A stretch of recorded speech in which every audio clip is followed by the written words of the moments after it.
Hello, my name is Ben, And my name is Josh. and welcome back to FPL Graduates. It's a Friday, Game Week 2 preview, FPL Fridays, it's back. It is indeed buzzing for FPL Fridays. Couldn't do it last week because obviously the first game was on a Friday, but we're here. There's going to be questions, there's going to be quizzes, the usual stuff's coming back, and I'm excited for it. You, Ben? Yeah, I'm absolutely buzzing, and it's only right for the first episode that we get someone who's been there from the start in terms of the FPL Fridays. It's the man himself, Glenn. Welcome to FPL Fridays again. Thank you for having me. As Joshua said, there was a game last Friday. How I wish that game was postponed or cancelled. It wasn't a good game to watch. So I really wish you'd have done FPL Fridays instead of that crap game anyway. So thank you for having me again. If you're in the 100 points club last week, shout out to you. 2 of us were, 1 wasn't. And you do know who wasn't in the 100 club. So shout out to you, Josh. Shout out to me. And let's get it started. Yeah, I mean, you know, these two, they take the slander, but I've never seen them beat me in a full season. So it is what it is. And we'll go straight into it. And should we go straight into team reveals, or should we kind of like talk about last week, what happened? I know there's a lot of 100-pointers floating about. What are we thinking, Josh? Yeah, we can go with Glenn if he wants to talk about his team. We've both spoke about ours. So Glenn, what was your score last week? No problem. You can. I don't know if you're sharing the screens and stuff. So my score last week was 100 and I think 100 on the mark. 100 on the mark. So first up, I was happy with a couple of decisions I made on Townsend and Sa. I always tipped Sa since 2 months ago, and he did the job and could have had more points return against which team were they playing? Aston Villa over the weekend. Yeah. Townsend, I actually thought Townsend had blanked. I checked Twitter and he was subbed, I think for Iwobi or something. And I thought he had blanked. I didn't know he had actually assisted one of the goals. I was happy with that as well. Both very cheap, 5.56 million. Obviously disappointed in Pepe. I should have known. I should have known without any of the strikers at Arsenal, he wouldn't do anything. Could have had a goal, was almost close to scoring. So maybe a Pogba would have done better for me, but hey, I'll take it. In terms of strikers, I was really torn between Watkins, Ings, Antonio, Calvert-Lewin. I just didn't know which one to bring in. But since a lot of people had Antonio, I was basically forced to bring in Antonio. And I was happy to go without Watkins or Ings because Watkins had a yellow flag and I didn't want to risk it in game week 1 because whoever was coming from the bench, I didn't really trust in Ben White, unfortunately, in those kind of players. I expected us not to concede. So I was happy with the striking as well. Ings, Aston Villa didn't end up doing anything. Ings was lucky to get the penalty, so he'd have ended up blanking. In terms of goalkeeper, we debated this with Josh in the preview for FPL Graduates 3 weeks ago. Meslier, is it Meslier or Melia, whatever his name is, it's hard. Meslier or Schmeichel. I preferred Schmeichel, he preferred Meslier, and Schmeichel did the job in game week 1. 9 points, to be fair, Traore should have scored. He had 2 glorious chances. So the 9 points from him were okay. Kufal could have had an assist. Antonio hitting the bar. What an unfortunate miss. That was a really, really good cross from Kufal. Shaw, again, I didn't have Shaw. I had Digne. I really brought in Shaw because of peer pressure, because I think he was the most owned, I think, on that Friday in the morning. And I was like, nah, I can't go without the most owned player. Ben White, obviously, 1 point, disappointing. No, I'm not going to talk about Arsenal. And Salah and Fernandes again. There's a time I didn't have Fernandes until I watched your show just a day before, and I was like, Ben really seems set on Fernandes, and I was like, I'll bring him in. And yeah, it worked out. Vardy 5 points up front scoring, so 100 points in game week 1, I'll take it. Yeah, sounds like a decent team. You've got a lot of the big hitters, which everyone really had this week. As long as you had Salah, Bruno, and one of them captained, you're going to get over 50 points, really, which is awesome. So, yeah, shall we look at our teams for Game Week 2, talk about what's happened, if we've made any transfers, and what we're hoping for, Ben? Yeah, so I'll get into my one first, and I'll just bring it up on the screen now. This is what it's looking like currently. Haven't made any transfers at all. I've just kept it the same. I've made a sub, I think, in there. So in goal, obviously got to keep Meslier. Back line, double up on the Liverpool defence. I think it'll probably be the last week that we'll do that. I'm seeing Robson back in training. Tomorrow's game is too soon for him, but I'm hearing he'll be back for Chelsea next week. So obviously got a decision to make there. Luke Shaw as well. I think he probably could do a lot better than he did in the first game of the season. There was potential. There's signs there that showed that he has potential for hauls in there. So I'm looking forward to that. Obviously, the dilemma this week was Ben Rama. Tough game. Do I play him? I'm going to play him alongside Salah as my captain, who Burnley at home. It's a 12:30 kickoff. Salah last season never blanked in a 12:30 kickoff on a Saturday. So the omens are there. Mara's in there. I think he could do some bits this week. He's really high up for expected returns this week, and I think he could do, if he starts, a very good job against that Norwich side, who are very defensively weak on the side that Mahrez likes to attack. Rafinha, Everton at home, I think he could do some serious damage here. Everton gelling with their new manager could result in Rafinha running riot, and I hope he does so. And it'll turn out to be a good pick, because I think a lot of people have transferred him out this week. Can't see there, but I'm sure that he is quite transferred out this week. Bruno as vice captain. I do like him as a captaincy option, but I just think Salah's that little bit stronger for me. And I prefer him a lot more. And then up top, Ivan Toney, who, despite not getting a return against Arsenal, I thought he absolutely run that defence ragged. And Antonio as well up front. I think he could do, hopefully, a job. I'm not expecting 2 returns from them West Ham boys again, but if I can get 1, I'll be happy. And then on the bench, I've got Target, Ben White and Obafemi. I wasn't impressed by Aston Villa's defence in Gameweek 1, so I decided just to put 1 on the bench this week, and my other options there are a little bit better. So I'm interested to hear your thoughts. Yeah, we'll let you go first, Glenn. It's in terms of West Ham. Josh, you know what? I'll give you this one first. I'll go on the next one. I want to hear your thoughts first. Sorry. That's all right. I think, overall it looks good. Jealous of the City player. You will not see a City player in my team this week, unfortunately. It's just whether I expect him to start, but it's just whether he does. We all know what will happen with Guardiola. He'll play like players we've never heard of. He's got that much rotation.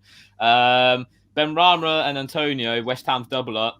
I have that in my team too. I don't think it's as big of an issue. I think a lot of people are quite scared to play them again, even though they've done really well against Newcastle. West Ham had the highest XG of the week last week, so by quite a significant margin as well. I think by almost two goals. So they played really well going forward last week, admittedly against a weak Newcastle defence, but they still done the business. And also at home for the first time this season. The crowd's back. I think it's going to be a good game. I can see them winning, to be fair, against Leicester.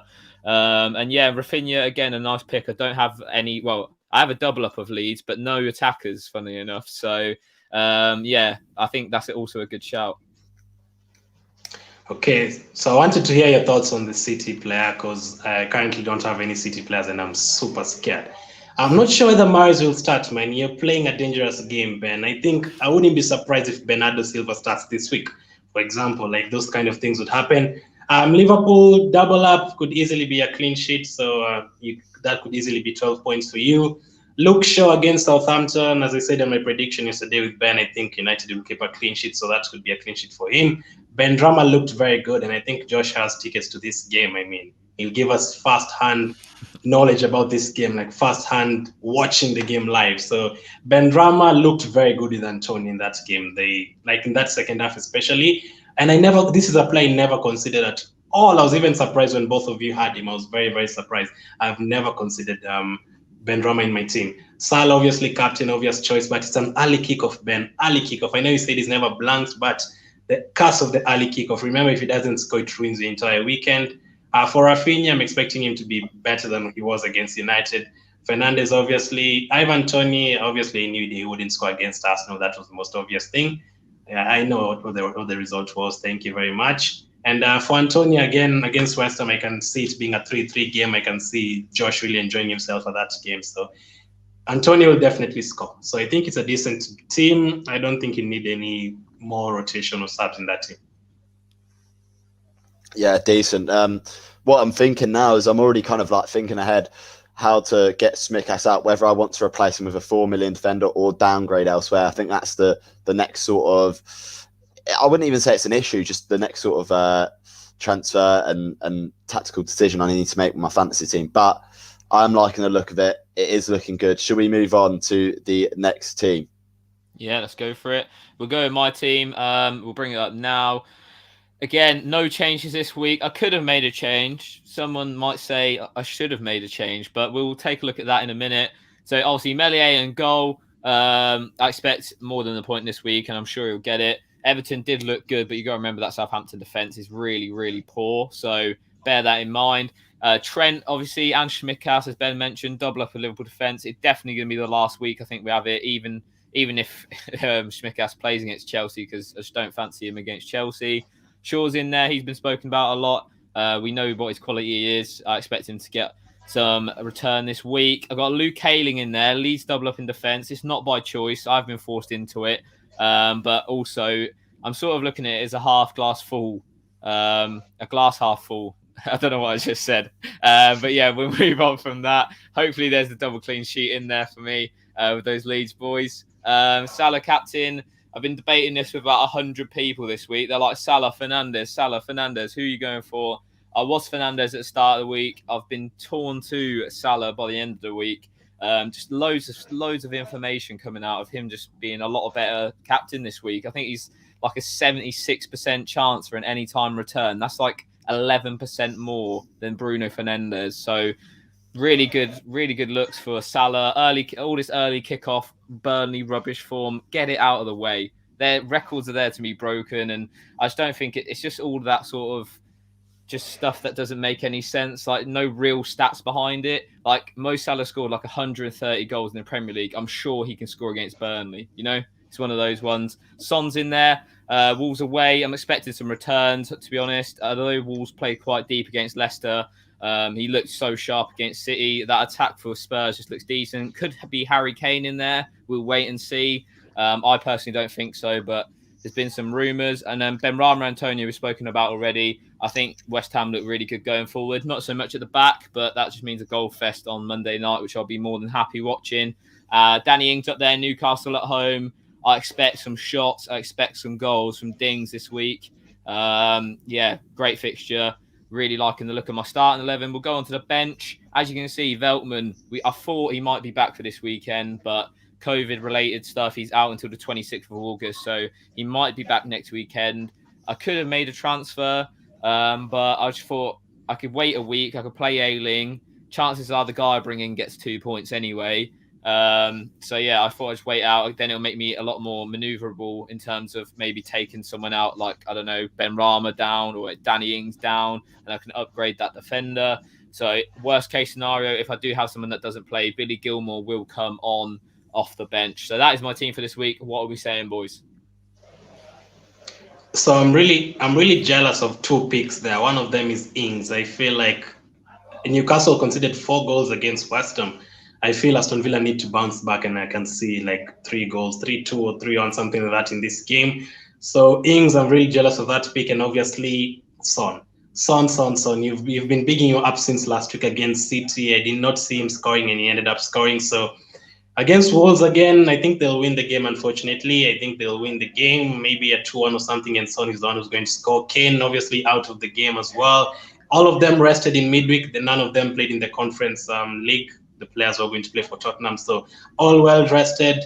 I think, again, Son will get some more returns there. And I'm liking the Ayling pick. I do not know how lucky you are, man. How can you get a goal for Ayling? And he's actually coming from your bench. Very, very lucky, guys, as always. Like, that's a very good pick again against Everton. I'm not sure they'll keep a clean sheet, but he's always a threat, like in terms of crosses and a goal here and there. You cannot score that kind of goal every day, but maybe you never know. And the rest of the team, obviously, you've covered with Salah, Fernandes, Benrahma, Trent, Tsimikas, Shaw, and Meslier, your goalkeeper again. Double up for Leeds. I'm not sure. I think they'll concede 2 goals. I think it's going to be a 2-2. So, Josh, I think that you're going to get 1 point each, but hey, you never know. You could get a crazy goal from Ayling. Yeah, fair enough. I think To be honest, I think Southampton made Everton look a lot better than what they actually were. Like, all they done was ping crosses into the box that game, and they just couldn't deal with them. They're not used to probably defending without Vestergaard. So, not saying that Leeds can deal with crosses, because I think they could see one of the most goals last season from set pieces. But I'm just hoping that Leeds should be able to deal with Everton a little bit better than that Saints team. What are you saying, Ben? What are you thinking about that team? Yeah, that Veltman call not to transfer him out yet. It's one that I don't know whether I'd be the same. I'm not too sure. Obviously, if my player was injured or out for the weekend, you'd be wary of that price drop somewhere along the lines. And I'm not too sure how close he is to a price drop, but could be next week by the time, if he's back and he's price dropped, then you've got to be happy with keeping him. But yeah, it's a good team overall, and there's a reason it got over 100 points last week, because there's some really explosive players in there. And I think, again, this week it will be another good week of point scoring, and that team will probably come out above average again. Good stuff. We'll move on to the final team reveal of today. Glens' team. I think you put it in the chat, haven't you? So we'll pop it up on screen. Oh, you can actually even share my team from last week, because it's a bit very similar. And obviously, do count on the Arsenal fan to disappoint in terms of sharing screens. Don't worry, this is the last time. I'm not able to share today for anyone watching, but I'll be able next time. So first up, I do not know, my phone actually autocorrected Shaw to Cash. I do not have Cash in my team. I have Luke Shaw in my team. So it's quite similar. Schmeichel obviously in goal. He's going to play against West Ham, expecting a couple of save points. In the back three, Shaw is going to start for me, expecting a lot from him against Southampton. Last time out, you guys just scored 9 goals against them. So anything less than 8, I'm not taking it. Ben White is on the bench this time round. Ben White is straight to the bench. I am scared of Lukaku, and Ben White is straight to the bench. And that means Target is going to come in for him from the bench. I don't trust Aston Villa, and I don't trust the fact that Ashley Young has joined them. I wouldn't be surprised if Target is benched. Last time out, he was subbed, and that scared the hell out of me. So Kufal against Leicester again, I don't expect a clean sheet, maybe a couple of attacking returns, hopefully. And then Ismail Sarr, my differential guy, 9 points from last week, is going to face Brighton. Brighton conceded a goal against Burnley. Watford looked very good, scoring 3 goals last time out, so I think he'll get another goal this time. Now, for Fernandez Salah, it's obvious they're going to stick in my team. Townsend against Leeds, I'm going to give him one more week. The thing I don't like about Townsend is that he's going to get subbed in every game. That's the one thing I don't like about him. And for Vardy and Antony, again, West Ham less, as I said, and we're expecting a 3-3 in that game, both of them to score. The issue in my team is Pepe. That is the only... Can you guys hear me? Yeah, we can hear you. Sorry. Someone tried to call me. I forgot to turn it off. So I have Pepe in my team, but last week my plan was to take out Pepe and to bring in Gundogan, but Gundogan got injured like in the City game, because I literally have 0.5 in the bank, and that was a direct replacement from Pepe to Gundogan, but he got injured, and I waited for one more day, and Pepe's price dropped to 7.4, which unfortunately means I can't get Gundogan even if he's fit, and Grealish is 8.0. But I'm really considering a City player, be it a striker or a defender. I'm really thinking of taking out Target and bringing in Stones. That's what I've been thinking of. I was actually saying I'm not going to make a sub until I come on this show and I hear what the experts have to say in Josh and Ben, because I am really, really considering bringing in a City player. I think they'll win like 4-5-0 and at least cover the defense, for example. I think Stones will start this week and it's 5.5. So that's my plan. I'm thinking either take out Target and bring in Stones, or take out Pepe and gamble on Bernardo Silva. That's what I'm thinking. Yeah, some interesting calls you got to make. We got a bit of echo, Glenn. Oh, sorry about that. I think someone called me. Let me just come back on. Yeah, go for it. Right, yeah, so it's some interesting calls. I think that Pepe one is an interesting one, because you obviously don't want him for that Chelsea City game. But yeah, the rest of the team I think looks good. What are you thinking, Ben? Yeah, I mean, the Glenn wants to get that City player in, we can see, and it's really risky. Like, even John Stones, he hasn't had a pre-season. We don't know when he's going to be coming back into that City team. So it's a big risk, unless it's one of the players who, played last week, is in good contention to sort of start. I mean, if we're looking at it, I think even like if anywhere he could upgrade Pepe to De Bruyne and downgrade Vardy maybe. But I don't know whether I'd want to take a hit to bring in a City player this week, because obviously the fixtures aren't the greatest, and we obviously Pep Roulette is a big risk, and I think a City defender is probably not what you want to bring in at that sort of point. But yeah, it's a decent team overall, and definitely one that I'm expecting to see some big points from again next week. Definitely. We got Glenn back now. Are you speaking all right? Yeah, I am. I mean, it's been a terrible start to the season for Arsenal, and as you can tell, even on this stream, it's still not the best of starts to the season for an Arsenal fan. So yeah, it's shambles everywhere. It's a shambles everywhere. Let's hope everything is sorted out by next week. So I don't know. I think Stones will start this time though, Ben. I think Stones will start for Ake. They have Arsenal the next, right? They don't have any midweek game, so I think Stones will be back in. And Stones, as we saw last week with Stones and Diaz, always an attacking threat. Like, they scored goals, they assisted. There's a time actually last season they had more goals between them than the goals they had conceded, and their defenders. So I don't know, man. I'm very scared of going to this game without any City assets, basically. Yeah, I'll just touch on the City assets before we move on. I think one benefit of not owning a City asset right now is that they're not very high owned. Typically, most of them are quite high owned. I think De Bruyne is like less than 5% owned at the minute, which is just unheard of compared to previous seasons. So I think that's one benefit you got to bear in mind. Like, yeah, you might lose track with a couple of players, but it's not as bad as what it could be. And we still got to wait and see if the City team can do something, because, hey, Norwich posed a threat to Liverpool. I think Liverpool got quite lucky not to concede. Yeah, it is always a risk with the City players, especially if some of them haven't had a pre-season. But we'll see what happens. But we'll move on anyway. It's that time of the show. Glenn's head is in his hands. It is the test our guest section. I've been looking forward to this for a while. They've even changed the name of the show. Oh, goodness me. They've even changed the name of the segment, man. They didn't even tell me about this, but hey, go ahead. Yeah, so I'll explain the rules quickly. 60 seconds on the clock. If you've seen us last season, you'll know what this is. Then we'll have 60 seconds to answer as many questions about Arsenal/fantasy football as he can. I think the record was set last season. Who is it by? I can't remember now. I can't remember, but it's a new season, new slate. So no matter what, you'll be the best and the worst we've had this season. Hey, I won the title last week. I don't need to win it this season. So I'll be happy with 3 points. It's always very hard to retain the title, so I'll be happy with 3 points. Right, I'm ready whenever you are, Bruno. Okay, ready in 3, 2, 1, go. How many FPL points did the highest scoring Arsenal player get in game week 1? 2 points. Correct. Which player recorded the highest expected points for Arsenal in game week 1 according to Fantasy Football Hub? Smith Rowe? Kieran Tierney. Name an Arsenal asset that has already dropped in price. Pepe. Correct. Which player recorded the most FPL points in Arsenal versus Brentford? The midfield, I can't remember his name. The Brentford midfield. I pass. Okay, pass. Who is the most owned Arsenal FPL asset? Saka? White. Who is the most expensive Arsenal asset this season? Aubameyang. Correct. You play Chelsea this week, but who scored the most FPL points for them in game week 1?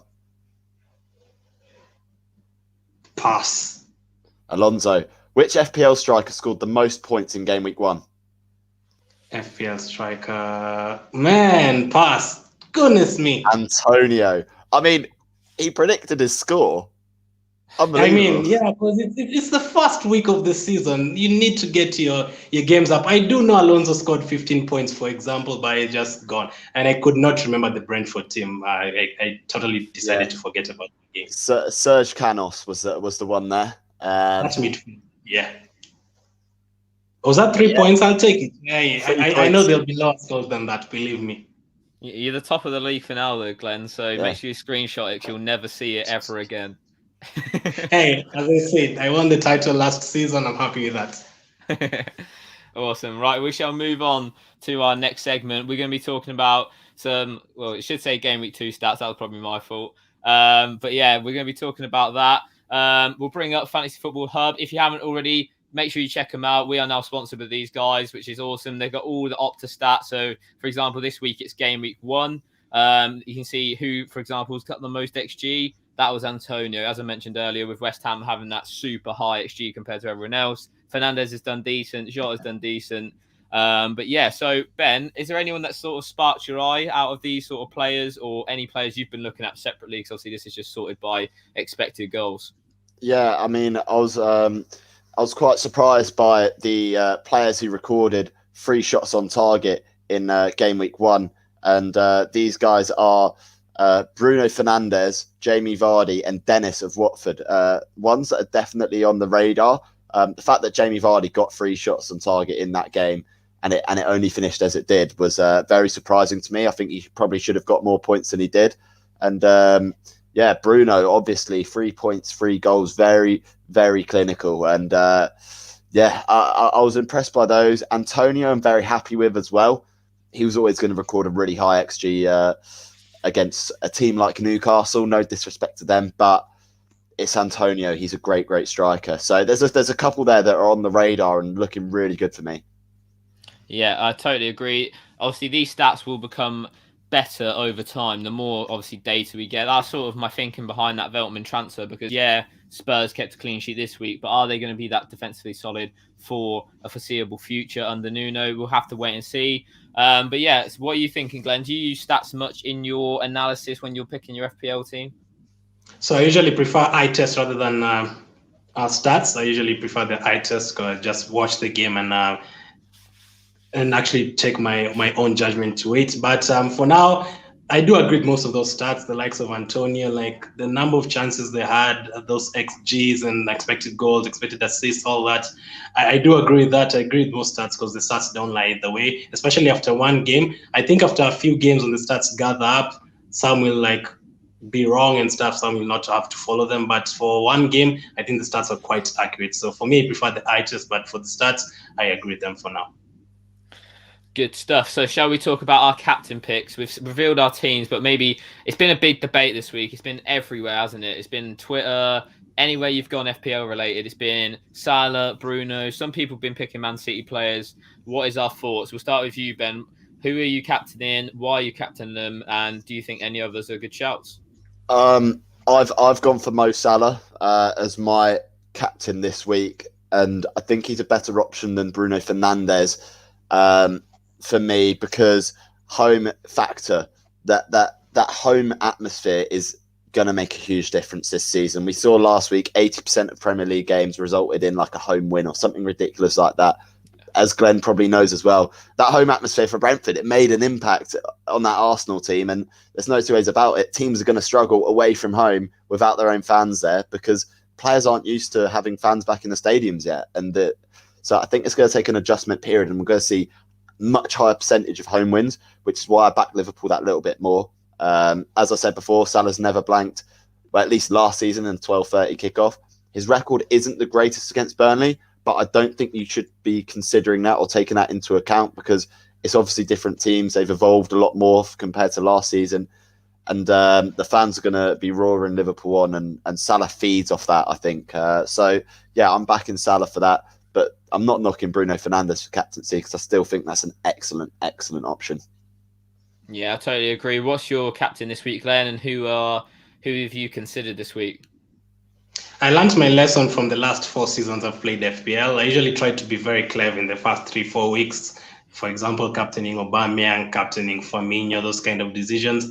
This season, I'm not taking any risks. I'm going for the obvious picks. Last week, Salah, and this week, I'm sticking with Salah. I think I'm too scared this season to take it off him, at least for the first 3 game weeks. So Salah is definitely going to be my captain. The other 2 players I've really considered are Vardy against West Ham. As I said, I think that game is going to be a 3-3. Vardy had so many through passes against which team did they play? Wolves at home. He had 3-4 clear-cut openings. I mean, very, very good. Very, very good openings. And against West Ham, I can see him getting the same. Antonio as well, I've considered him against Vardy, the only against Leicester's Vardy's team.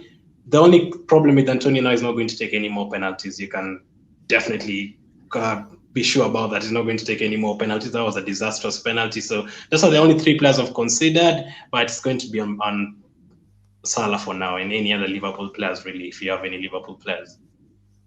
Yeah, so it's a Salah full house here. I'm going Salah as well. The stats just back him up this week. He's Bookie's favourite to be a scorer. Bookie's favourite or joint favourite with KDB if he starts, which is highly unlikely to return at any point in the game. So loads of stats back him. He's a little bit better than Bruno, although if you captain in Bruno, it's by no means a bad captaincy choice. I just think Mo Salah has the potential, especially home crowd, Anfield. As Ben mentioned, it's going to be massive. We saw pretty much all teams that played at home, barring a couple, win their games last week. So it's a massive, massive advantage. And also United, they tend to play well away from home last season, obviously coming back from 1-0 downs and things like that.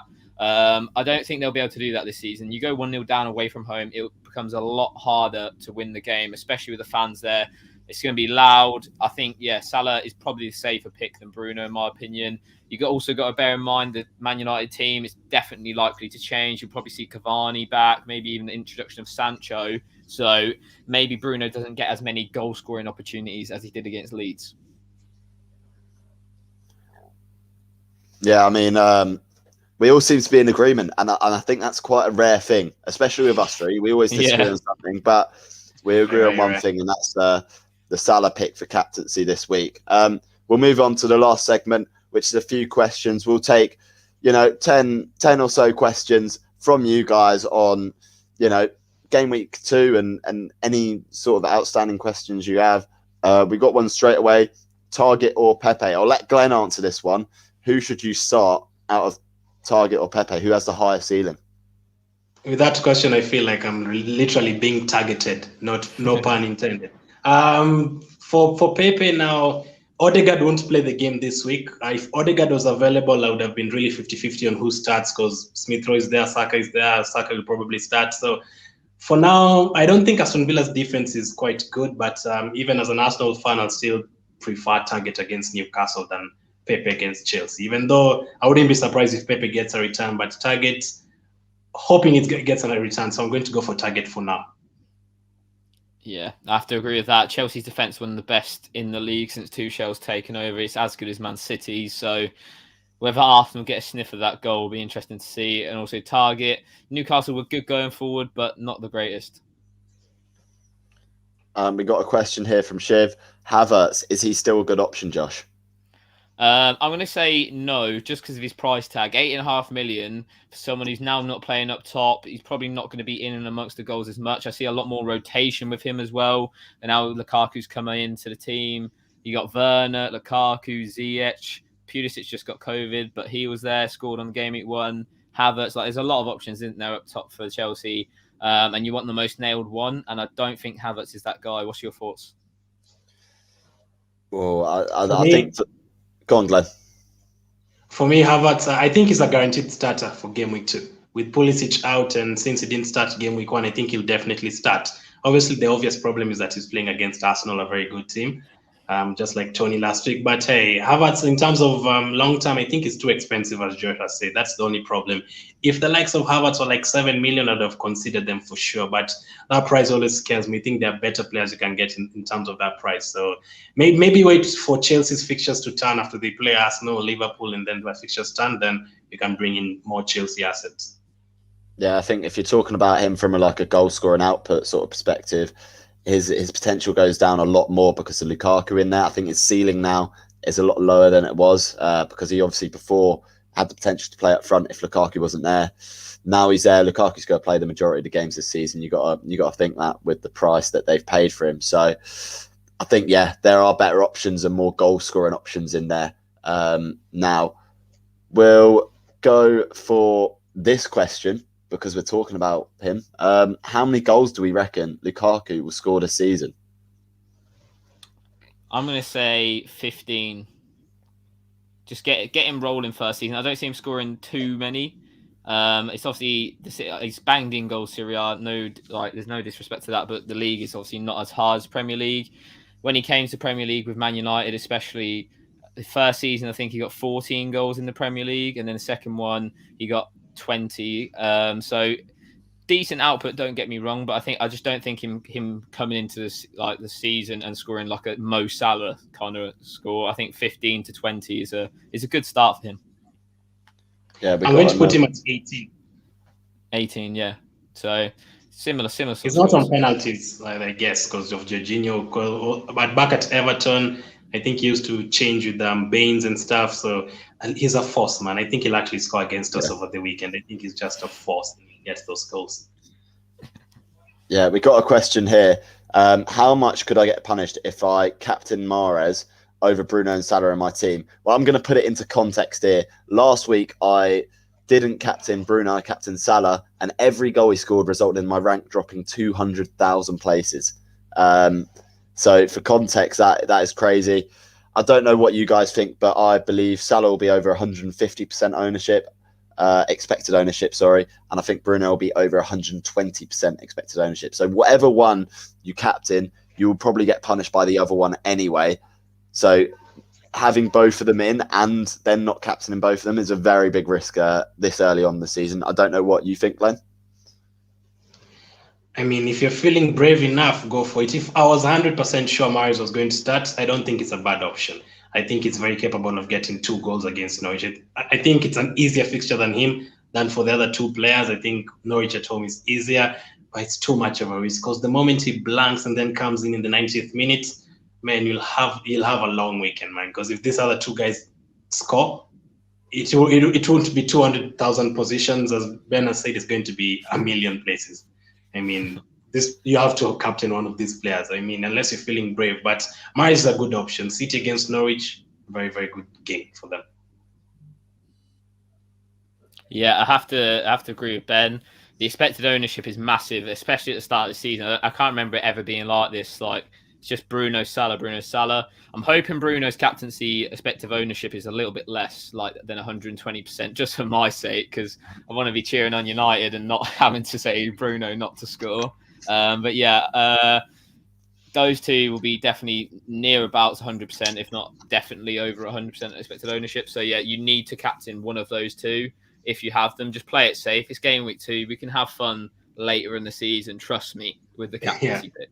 Yeah. Can I add something to that? Last season, I learned my lesson again alongside Josh. I fell for that City trap so many times. Sterling is going to face Burnley at home. Captain Sterling, blank. Salah scores 3. I'm going to captain Jesus against a random team at home. He blanks. So I fell to that trap so many times with Sterling and Mahrez. In fact, I remember Ben had Mahrez for like 10 game weeks last season. It did not work out. So just go for the 2 obvious ones. Yeah, that with Glenn traditionally mugging me off, we'll end that stream there. Thank you again, Glenn, for coming on the first FPL Fridays of the season. Yeah, I've been happy to be here, but I didn't enjoy the quiz. I think it was an underwhelming performance, but hey, it's the first game of the season as we saw it City. I know I'll be back to redeem myself later on in the season. So yeah, thank you for having me as always, and good luck to everyone in game week 2. And make sure you bring in Aaron Ramsdale to your teams. I don't know what to say after that, to be honest. Yeah, all I can say is go follow Glenn down below. The links are all there. If you want to see some more Arsenal agendas, Arsenal propaganda, he's there doing his best to bring his team up, and hopefully we'll see him do something a bit better than last season. And yeah, as always, thank you for watching. Please like, comment, subscribe. I've been Ben. I've been Josh. I've been Glenn. And we'll see you later. Have a good game week, everyone.